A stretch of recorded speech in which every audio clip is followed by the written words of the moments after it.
Josh, you're wrong about inflation, man. Even Warren Buffett's saying inflation's coming. I've never said inflation can't exist. I'm telling you that what causes inflation is not what you think. And as such, it's a short-term phenomenon which is going to be replaced by deflation. You can see this a mile away, and I'm going to prove it to you here, my friends. All right, so let's look at the, so if we go to Robert Shiller, I got hair sticking up right there, sorry. Every time I'm doing a video, Pablo wants to jump up. Come on, big boy. Every time Pablo says, I want to be in the video. Uh-oh, there's Benny. Oh, boy, look at these guys. Are you guys worried about inflation? Are you guys worried about inflation? I don't think so. They're like, I just want my food, and I want my dad, and well, Finney just wants his friend Pablo, and Pablo just wants me. It's a cat dog. All right, so Robert Shiller from Yale, the economist from Yale, I think he won the Nobel Prize. And if you're like, oh my goodness, a Nobel Prize laureate, don't be. But I get it. It's a very, it's probably the most prestigious credential you could have. I get you. I mean, if they gave me one, I wouldn't turn it down. But I'm just saying, in of itself, the Nobel Prize should not be what makes you say, oh, that guy's smart and that guy's not. Don't do that. Remember, the Nobel Prize committee is academics, and let's just put it this way, they scratch each other's back, if you know what I'm saying. So just keep that in the back of your mind. But with that said, I'm a big fan of Robert Shiller, Nobel Prize or not, but I am. Is he right all the time? No. Is anyone right all the time? Of course not. Come on. But I like Shiller, and he keeps us data sets going back to 1870s about the markets, the capital markets, the bond markets, everything. So it's pretty interesting. So we're going to look at Shiller's data set, and we're using it through my man Daniel Kuhlbert's 55e.co spreadsheets.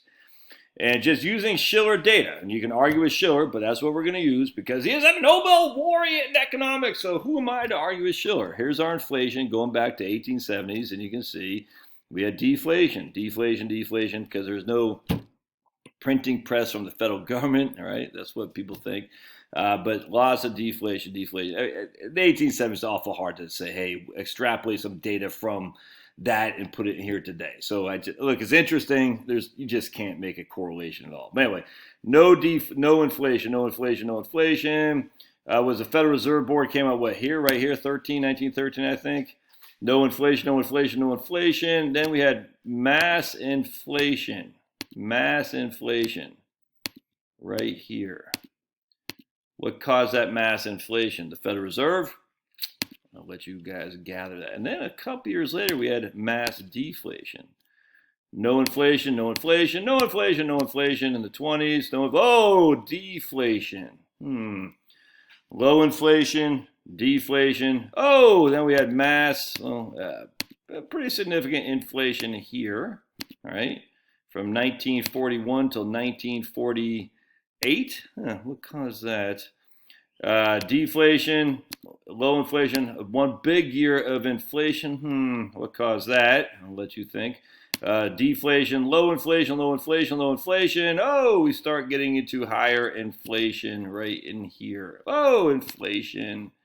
We keep going to inflation, and then it comes back down to normal. What caused that? 1990, a bigger inflation in 1990 than we had in 1989.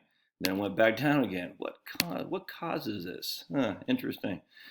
We go. It goes to 2005. Okay, when goes to 2005? But be that as it may, and there's been no inflation since. So what caused that inflation? All right, is it the printing press of the federal government? Well, you cannot. There's literally no. Let's see if I can't change this. I thought I had it for 150 years, right? It'd be 2000. We'll just go to. We'll start in 1900. There we go. And that should take us to 2020. There we go. 2000. And the printing press has been operating full steam ahead for, literally since Nixon. And yet the only time we had inflation was a couple years in the 70s and into the 80s, I grant you. What caused that? And the only other time we had mass inflation was what? 1951 or 53, right there, 1951, excuse me. 1990, we had a bump up in inflation. Let's take a look, 1990. Why is that? What happened later on? Even no inflation in the early aughts. Huh, why would there not be much inflation in the early aughts? It's kind of weird because the printing machine was going full tilt. We had inflation in the early 40s, throughout the 40s. What was going on throughout the 40s that caused inflation? We had deflation in the 20s, deflation in the 30s. As I showed you before, is that we even had cartoons saying under FDR that government printing was taking on way too much debt for the average American to pay. So we are not in the midst of a new phenomenon of the government printing press. We haven't had a balanced budget. I think we've only had 2 years of balanced budgets, and those were under Republican Congress in the late 1990s. Every other year has been deficits as far as I can see. Penny. Interesting. And then it's interesting here. Just out of nowhere, we had this massive amounts of inflation. Massive amounts. And it fell off. So what's the cause of that inflation? I wonder what could be. I wonder what could be the cause of inflation. The government machine printing? No, there's no correlation. There's literally, folks, there is no correlation between the government ramping up its spending and inflation. Let's just cut to the chase. What causes inflation is supply chain chaos, distortions in the market, bottlenecks, regulations in particular, price and wage controls. The 1940s full. We had ration cards. You know what I'm saying? 1990 was what? Oh yeah, the war. All right. We had 1951 was what? Oh, Korean War. 1940s were what? Ration cards. Just nuts on how much price point corruption there. Disruptions, supply chain corruptions because of war.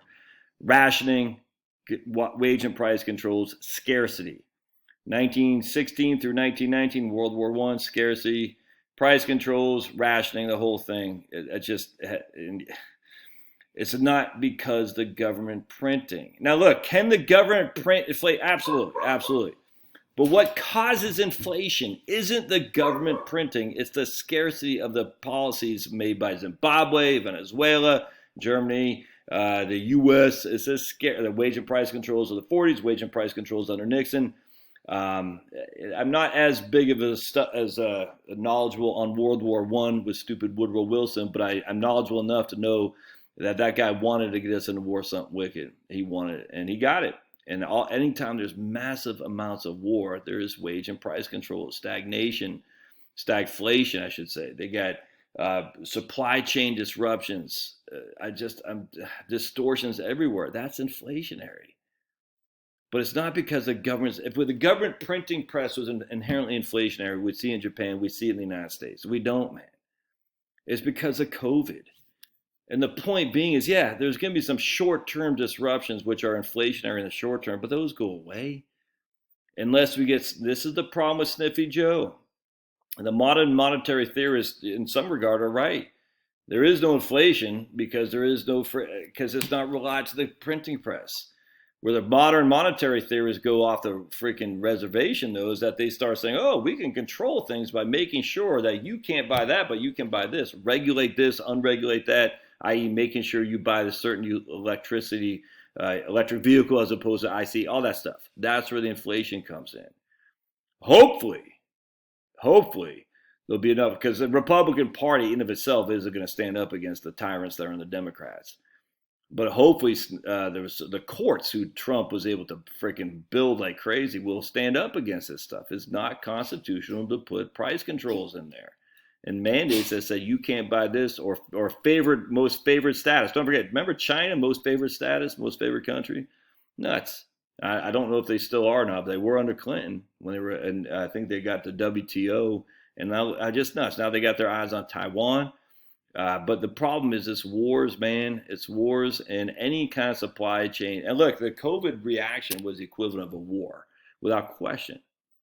And it's inherently going to be short-term supply chain disruptions, inflationary. But it's not what you think. It's not.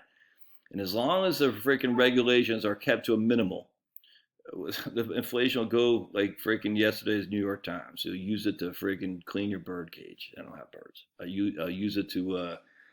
what else would you do with a newspaper? I don't know. But I guess you can use it as a part of a lasagna thing on your yard.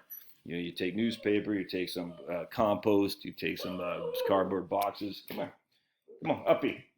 Anyway, so if you think inflation is permanently here because of government printing and press, you got to explain what happened. I mean, why did it go away over the last since I've been alive? All right, I'll let you think of that. All right, we'll see you.